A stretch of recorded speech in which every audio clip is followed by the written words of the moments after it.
ఊరికే పనిచేస్తుందో లేదో చూశాను. సారీ, మీరు పడుకోండి.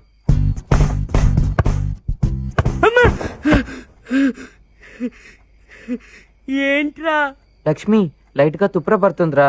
ఇది తడిసి అలారం మోక్కపోతే? తుఫాన్ వచ్చినా సరే 5 గంటలకు నేను లేపుతాను. ఇప్పుడు నువ్వు పడుకోలేదనుకో, నేను చంపడం మాత్రం ఖాయం. మూసుకొని పడుకోరా. లక్ష్మి,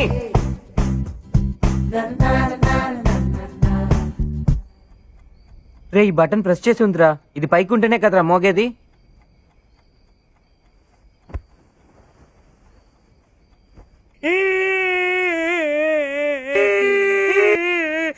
నికృష్టుడా, దరిద్రుడా,